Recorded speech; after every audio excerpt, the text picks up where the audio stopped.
Welcome to the All Around Joke Podcast, where we optimize your human performance from my personal experience as an athlete, coach, and all-around self-improvement junkie. First off, I want to thank you guys all for listening today. I really appreciate all of you being here, and I hope that you can tell how enthusiastic I am about teaching exercise, fitness, health, nutrition, all this fun stuff.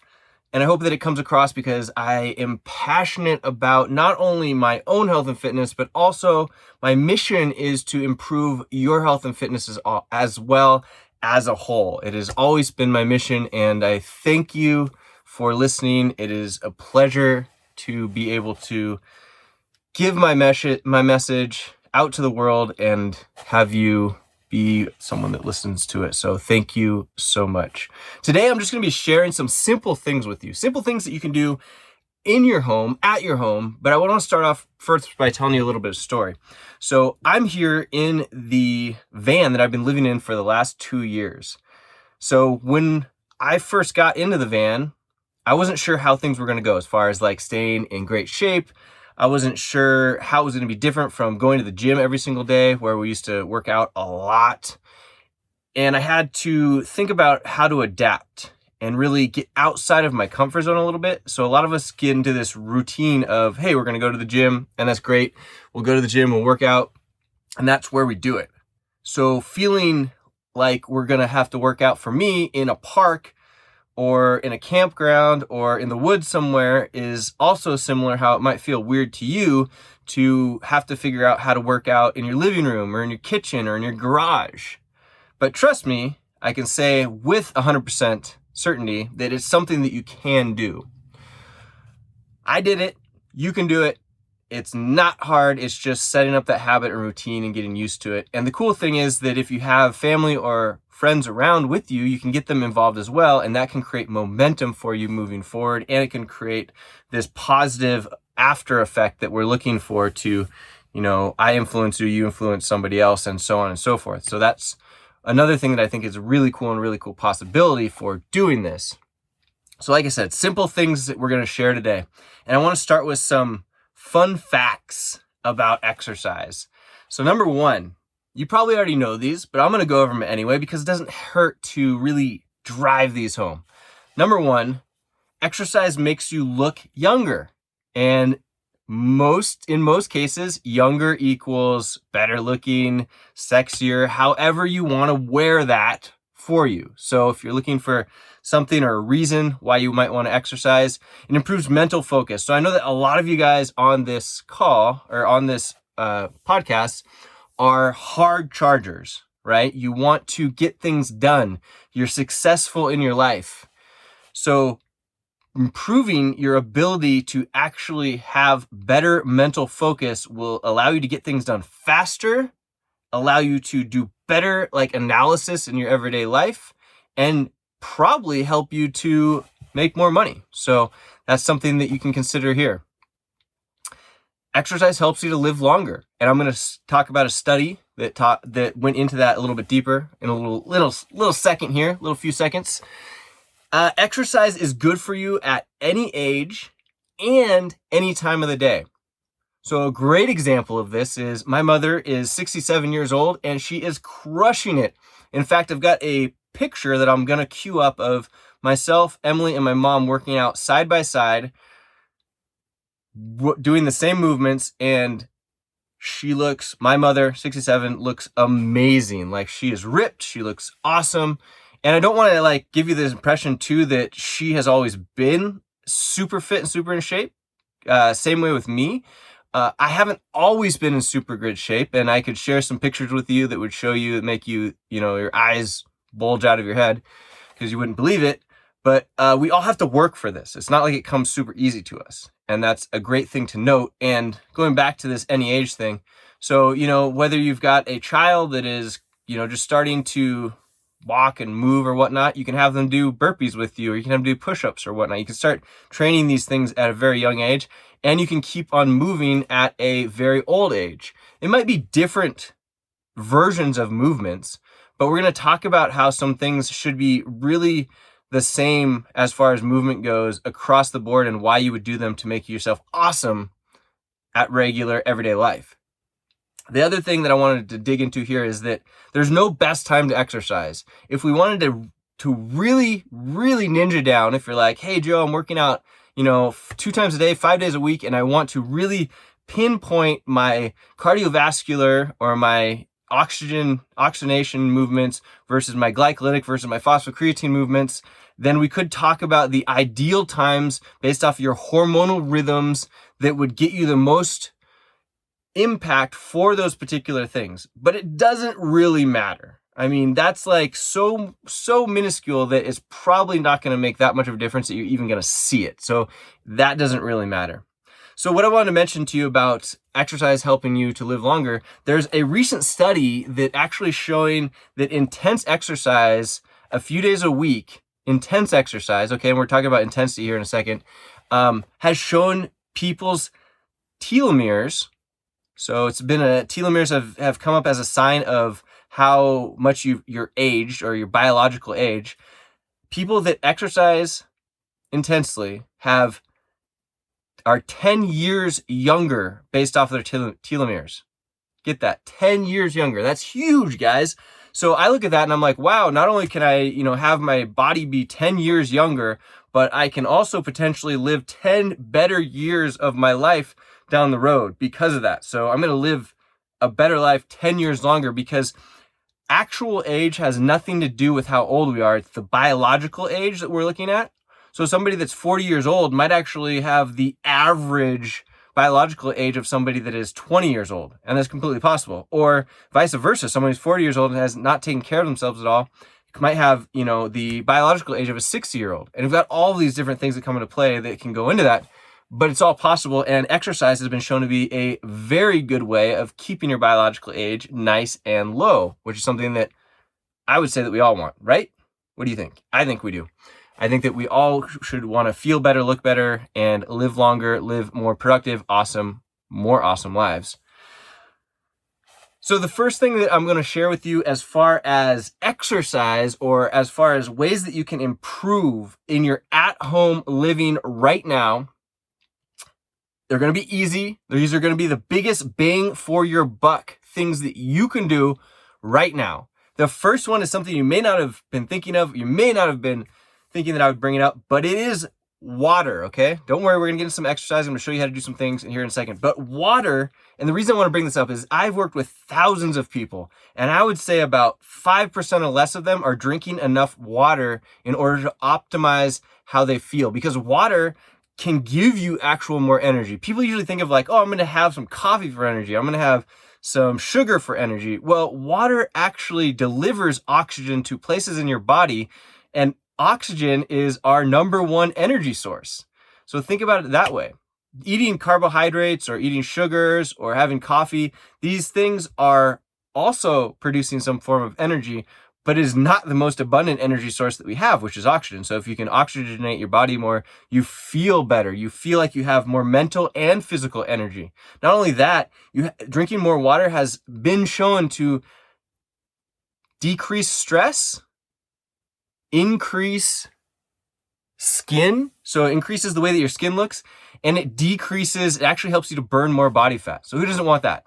And all you have to do with water is drink about 0.5 ounces per pound of ideal body weight, okay? So if you're gonna be, or if your ideal body weight, you could be more than that right now. Let's say you weigh 200 pounds, but your ideal body weight is 150 pounds, you would have 75 ounces of water per day.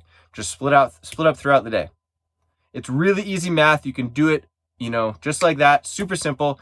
If you have questions about any of this stuff afterwards, guys, hit me up. I am here for you in any capacity that you need help with any of this stuff. Water is number one thing though. The other thing about water is that we have these visual cues that we get all day long. So if we're sitting at our desk or our kitchen table working or whatever we are, wherever we're working, the thing that we have to think about is what are we seeing regularly? If you spread out a bunch of junk, like junk food, soda, whatever on your table, and that's what you're seeing all the time, or even coffee, right? And I'm a huge coffee fan, don't get me wrong. There's a lot of studies that show that coffee is very good for you, but the caffeine in coffee can actually ramp up your nervous system in a way that can be unhealthy if we have too much of that. And we have to level out our water consumption with our caffeine consumption so that we can have a hydrated body. So drinking coffee or the water in coffee does not count for the water that you're going to be consuming otherwise. This is 100% pure water. It could be like bubbly water or some sort of unsweetened, uncaffeinated beverage. So juice doesn't count because it's sweetened. Coffee doesn't count. Tea doesn't count. It could be tea that was uncaffeinated. That would be fine. But let's focus on regular water. And then what I wanted to say is, if you have your water bottle with you, I take my water bottle everywhere that I can go, that I have a space that I can put it, right? So if I'm going to go to my living room, my water bottle, I just kind of bring it with me and I set it on the coffee table. If I'm going to, go to my office or my work, which my office and my work and my home are all the same thing, I'm going to take that water bottle and put it right in front of me someplace so I can see it. Because literally the difference between me having my water bottle next to me, where I accidentally see it on a regular basis, versus across the room, is going to allow me to easily drink more water throughout the day, and which is going to relate or equate to feeling better, looking better, having more energy. So that's the first thing. The second thing is, exercise is like marketing. You guys should all be able to relate to that. If you're, investors, marketing is something, whether it's, cold calling, or whether it's putting up bandit signs, or whether it's doing digital marketing or marketing via, direct mail, whatever it may be. Exercise is like marketing, where you don't necessarily have to do a lot of it to get results, but you have to do it consistently in order to get those results. I'm going to say that again. You don't have to do it, a lot of it, to get good results. Well, I know that there's a lot of you hard chargers out there that are watching this, listening to this, that are thinking, oh man, he said intense exercise earlier. That means I'm going to have to work out 3 hours a day, and that doesn't equate. Nope. Science has shown that you need about 10 minutes of exercise, or a minimum of 10 minutes of exercise is enough to get a very positive growth in your all of these factors that we've been talking about. 10 minutes. That's it. The intensity part is just how much effort or how much exertion is put into that. Okay?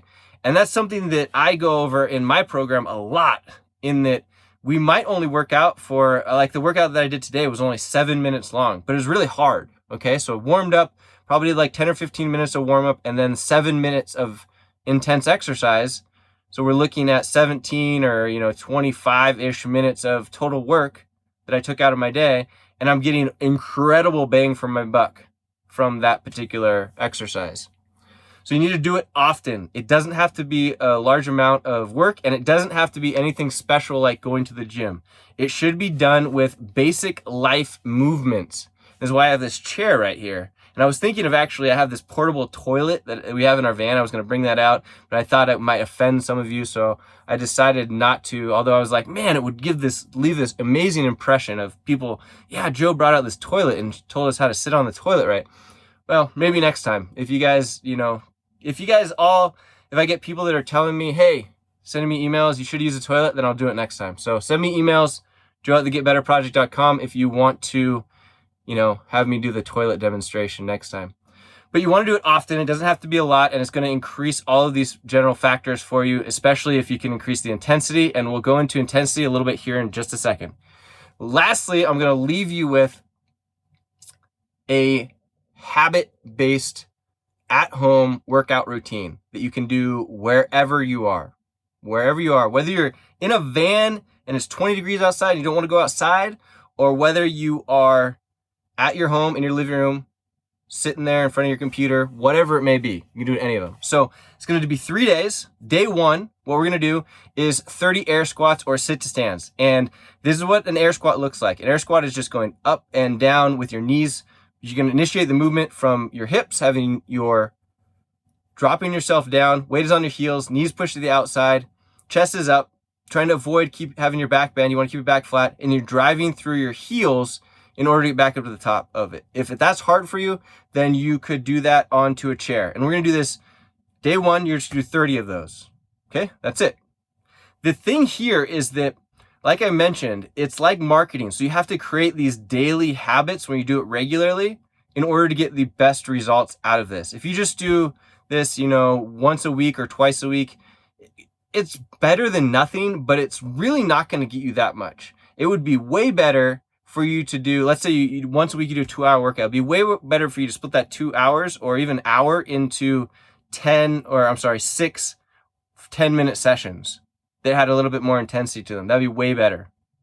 So day 2, you're going to do 20 push-ups. So this is what, when you do a push-up, things that we're looking for is having about, you don't want your elbows to be too close to your sides. You don't want your elbows to be up in your shoulders because that could create impingement. So like right in between, you want to make sure you're going all the way down the ground, all the way extended in the arms.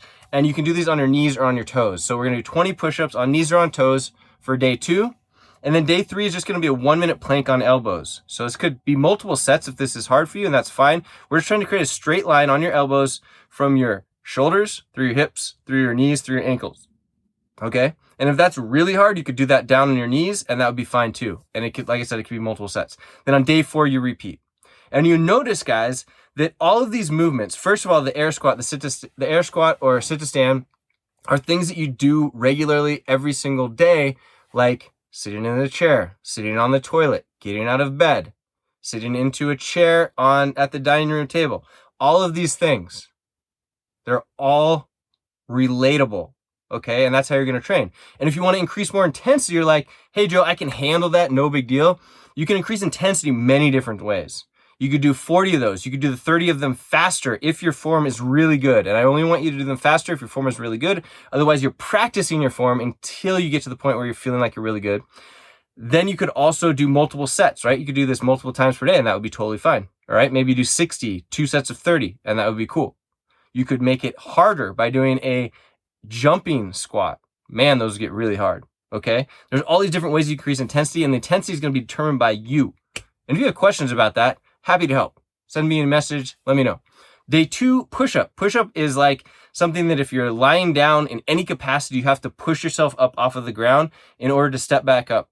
And actually the full position of getting off the ground is what we call a burpee. And I thought about putting these in there, but I know that it can be a little bit more of an advanced movement. So a lot of times in my programs, we'll have you do something like 20 burpees throughout the day or 20 burpees in one time. You just have to do one of the days is like 20 burpees. And because it's basically you're just getting up off the ground. I don't care how you do it. You could step up, you could jump up, and you're just lying down on the ground, getting up off of the ground. It's amazing how effective that is. So with the push-up, you're going to want to, like I said, make sure you have good technique so that your shoulders stay nice and healthy. And you're just going to do 20 of them. If 20 of them is hard, do them on your toes. No problem. But you can see how the push-up will be pushing you up out of bed, pushing you up off of the floor, pushing you up in any capacity that you are going to be in a laying position. It's going to use all of these major muscle groups. And lastly, the plank is going to be something that is going to engage our core. So you may not know this, but a lot of people are super obsessed with abs and want your abs to look good and whatnot. First of all, you got to have enough, at least you got to have body fat that's gone in order to see the abs. But secondly, the best way to actually use your abdominal muscles to develop a six-pack of abs is through bracing movements. It's not through crunches. And I know that we've got all these experts telling you this, but if you actually look at the machines that they hook up to look at stimulation that is caused by certain exercises, the plank or the bracing of the abs is the most effective.